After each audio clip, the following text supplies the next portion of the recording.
আমি এই মুহূর্তে রয়েছি টাঙ্গাইল সদর মডেল থানায়। এখানে কিন্তু গতকাল রাত্রেবেলা 12টার সময় সমন্বয় পরিচয় দানকারী মারিয়া মুকাদ্দাস মিষ্টিকে কিন্তু গ্রেপ্তার করে আনা হয়েছে। এই টাঙ্গাইল মডেল থানায় রাখা হয়েছে।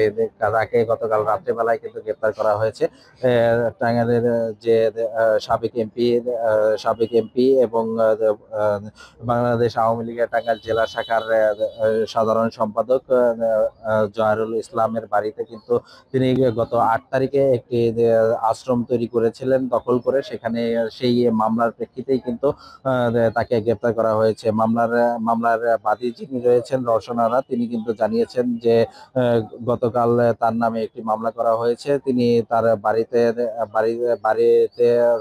থাকার জন্য 10 কোটি টাকা চাঁদা দাবি করেছিলেন এবং 10 কোটি টাকা চাঁদা না দিলে তার বাড়ি দখল করে নেওয়া হবে, এমনটি তিনি অভিযোগ করেছেন। এবং তিনি অভিযোগের মধ্যে আরেকটি বিষয় জানিয়েছেন যে গত 6 ফেব্রুয়ারি তার বাড়িতে ভাঙচুর করা হয়েছে এবং ভাঙচুর করার সময় তার প্রয়োজনীয় আসবাবপত্র এবং নগদ 50 লক্ষ টাকা এইগুলো তার বাসা থেকে লুটপাট হয়েছে। যার ফলে হচ্ছে যে তিনি এই বিষয়গুলো সবকিছু মিলিয়ে তিনি কিন্তু রওশন আরা বেগম গতকাল রাত্রেবেলায় একটি মামলা দায়ের করেন এবং মামলা দায়ের করার পরপরই মিষ্টিকে তাকে গ্রেপ্তার করা হয় এবং গ্রেপ্তার করে এই টাঙ্গাইল মডেল থানায় রাখা হয়েছে।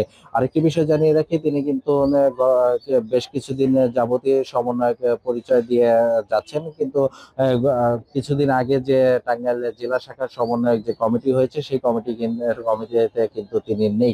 যার ফলে হচ্ছে যে সমন্বয়করাও তার সাথে যে এই বিষয়ে যে তিনি যদি কোনো ধরনের অপকর্ম বা কোনো ধরনের দখলদারিত্ব করে থাকেন তার দায়ভার কিন্তু এই সমন্বয়করা নিবে না। যার ফলে হচ্ছে যে তাকে গতকাল রাত্রেবেলায় টাঙ্গাইল মডেল থানার ওসি তানভীর হোসেন তার নেতৃত্বে তাকে গ্রেপ্তার করা হয়। এবং আরেকটি বিষয় তিনি জানিয়েছেন যে তাকে আজকে হয়তো বা আদালতে পাঠানো হবে, যার কারণে হচ্ছে যে এই আদালতে এই থানা প্রান্তরে কিন্তু অতিরিক্ত পুলিশ মোতায়েন করা হয়েছে, কোনো ধরনের মিছিল মিটিং এ আশেপাশে না হতে পারে, অনেকটাই নিরাপত্তা বেষ্টনীতে ঢেকে রাখা হয়েছে।